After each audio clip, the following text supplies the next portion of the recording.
Liver की बीमारी के बारे में बात हो रही थी कि लीवर की बीमारी में भी जो लोग एलोपैथिक में उपचार कराते हैं वो उपचार पूर्णतः गलत है। मतलब गलत कहने का सेंस है कि उस उपचार से आपका बीमारी ठीक नहीं हो सकता है, ना ही आपको कुछ आराम मिल सकता है। प्राय लोग ये सोचते हैं कि चलो बीमारी तो ठीक नहीं होगा, कुछ आराम ही मिल जाए, वो भी उस ट्रीटमेंट से नहीं हो सकता। उसके बारे में हम लीवर पर सीरीज ऑफ लेक्चर देंगे। पिछले लेक्चर में हमने फैटी लीवर के बारे में बात किया था।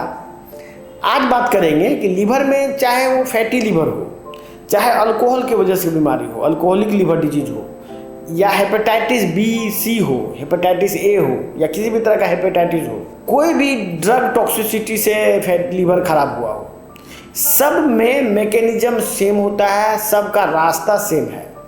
चाहे आप अल्कोहलिक लीवर डिजीज में भी पहले फैटी लीवर होता है, फिर लीवर रूलर लीवर हो जाता है, फिर वो लीवर सिरोसिस होता है, फिर लीवर फेलियर होता है। इवन अल्कोहलिक में भी यही होता है। और आजकल जो सबसे most common cause of liver disease है वो है ग्लूकोज। अभी जो खान पान है, जो खाना लोग खा रहे हैं, उसमें ग्लूकोज की इतनी मात्रा है कि उतना मात्रा में ग्लूकोज खाने की वजह से लीवर डैमेज हो जा रहा है। ऐसा इसीलिए हो रहा है, यदि फैट खाते हैं आप तो फैट यदि सही ढंग का है तो लीवर डैमेज नहीं होगा। फैट से लीवर डैमेज नहीं होता है। ग्लूकोज क्या करता है ना, ग्लूकोज सेल के अंदर जमा होता है, ग्लूकोज का डिपोजिशन लीवर में भी होता है, और ये जो लीवर में डिपॉजिट होता है वो धीरे धीरे फैट में बदल जाता है। फैट में बदलते बदलते वो फैटी लीवर बन जाता है, और जब 20 to 30% ऑफ द सेल में फैट भर जाएगा तो वो सेल डिस्ट्रॉय हो जाता है, उसके जगह नोडुल्स बन जाता है, और ये नोडुलर लीवर बन जाता है।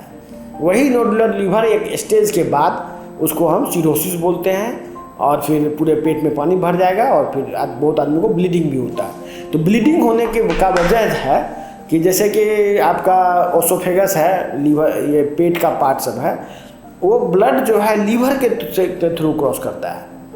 क्योंकि लीवर आपका डैमेज हो चुका है तो लीवर के वजह से उस होके ब्लड नहीं जा पाता है, उसको लीवर में पोर्टल हाइपरटेंशन बोलते हैं। मतलब लीवर से ब्लड जाना बहुत टफ हो जाता है।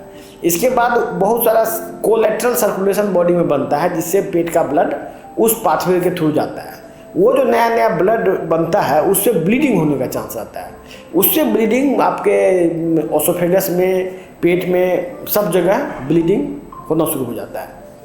इस ब्लीडिंग के लिए ज़्यादातर जो एलोपैथिक में इलाज है, बस इसी ब्लीडिंग के लिए वो बेंडिंग करते हैं, वो धागा ले जाके उसको बांध देते हैं धागा से। लेकिन भाई हजारों ब्लीडिंग पॉइंट है, किस किस को बांधेगा? कोई साइंटिफिक ट्रीटमेंट क्यों नहीं किया जाता है? तो साइंटिफिक ट्रीटमेंट मैं लेके आया हूँ लीवर की बीमारी के लिए, वो है मेटाबॉलिक ट्रीटमेंट। देखिए, लीवर एक रीजनरेट करने वाला ऑर्गन है, ये बाकी ऑर्गन के नहीं है, ब्रेन की तरह नहीं है। ये लीवर इवन छोटा सा लीवर यदि घट के एकदम छोटा भी हो जाए तो पर भी वो रीजनरेट करके वापस वैसा स्ट्रक्चर को गेन कर सकता है। लीवर में ये कैपेसिटी है। तो हम रीजनरेशन, ये हमारा जो टेक्निक है, हमारा जो मेटाबॉलिक ट्रीटमेंट है, बॉडी में रीजनरेशन पावर को बढ़ाता है। जैसे ही रीजनरेशन पावर आपके बॉडी में बढ़ेगा तो ऑटोमेटिक आपका बीमारी धीरे धीरे ठीक होना शुरू हो जाएगा। और ये एलोपैथिक में क्या करते हैं, एलोपैथिक में रीजनरेशन का कोई टेक्निक नहीं है। इसमें बीमार को डिटोरिएट किया जाता है, डिटोरिएट करके उसको कुछ रिलीफ देने के लिए कुछ से कुछ ऑपरेशन पेट में करके ये लोगों को दिलासा दिया जाता है कि ये बीमारी ठीक हो जाएगा। लेकिन इस तरह से बीमारी ठीक नहीं होता। इसके बाद बहुत सारे मरीजों को लीवर ट्रांसप्लांट की सलाह दी जाती है। लीवर ट्रांसप्लांट की कोई ज़रूरत ही नहीं है। बिना लीवर ट्रांसप्लांट का आप बेहतर जीवन जी सकते हैं। आप इस नंबर पे दिए गए नंबर पे बात कीजिए। आपका ऑनलाइन भी सर्विस ये अवेलेबल है। और यदि कोई एलोपैथिक डॉक्टर हैं और लीवर ट्रांसप्लांट करते हैं तो मैं उनको चैलेंज करता हूं कि यदि मेरे रिजल्ट से, मेटाबॉलिक ट्रीटमेंट से बेहतर आपका ट्रीटमेंट है तो आप मेरे चैलेंज को एक्सेप्ट कीजिए। धन्यवाद।